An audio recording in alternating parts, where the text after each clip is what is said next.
कुनै ठाउँमा एउटा विशाल ताल थियो। त्यो तालको एक छेउमा रहेको चौतारोमा बसेर एक तपस्वीले तपस्या गर्ने गर्थे। त्यही चौतारो र तालको डिलमा एउटा गुलाबको बोट पनि थियो। एक दिन गुलाबको पातले ती तपस्वीलाई सोध्छ, तपस्वी महोदय, हजुर त महाज्ञानी हुनुहुन्छ। मलाई यो बताइदिनुहोस् कि यो गुलाबको फुललाई सबैले प्रशंसा गर्छन्, यसको सुन्दरताको बयान गर्छन् सबैले, तर हामी पातहरूलाई कसैले वास्ता गर्दैनन्। वास्तवमा हामी फुल जस्तो सुन्दर रङ र बास्ना छर्न पनि सक्दैनौँ। वास्तवमा ईश्वरले म जस्तो काम नलाग्ने पातको सृष्टि किन गरेको होला? मेरो त यो धरतीमा केही अर्थ जस्तो लाग्दैन।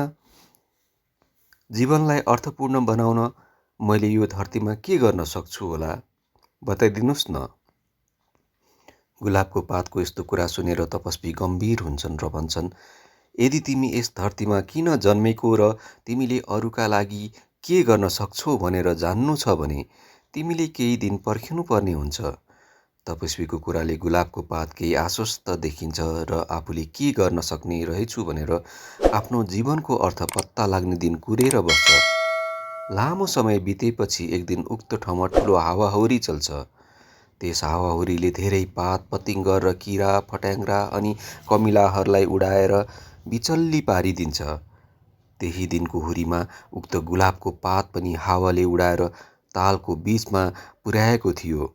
त्यही बेलामा चौतारोमा बसेका तपस्वीले उक्त तालको बीचमा पुगेको गुलाबको पातलाई भन्छन्, प्रिय पात, तिमीले जीवनमा अरूका लागि कसरी काम आउन सक्छु भनेर सोधेका थियौ नि?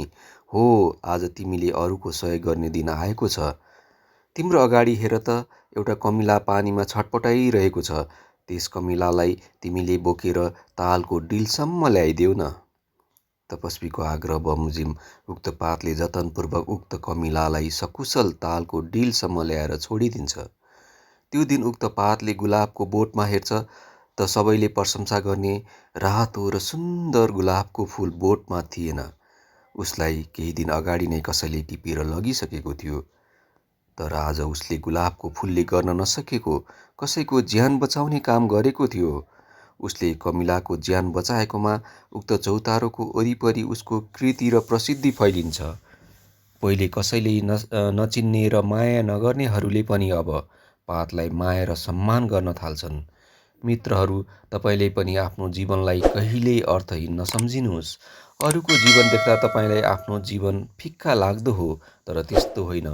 यस धरतीमा हरेकको जन्म कुनै न कुनै अर्थ बोकेरै भएको छ।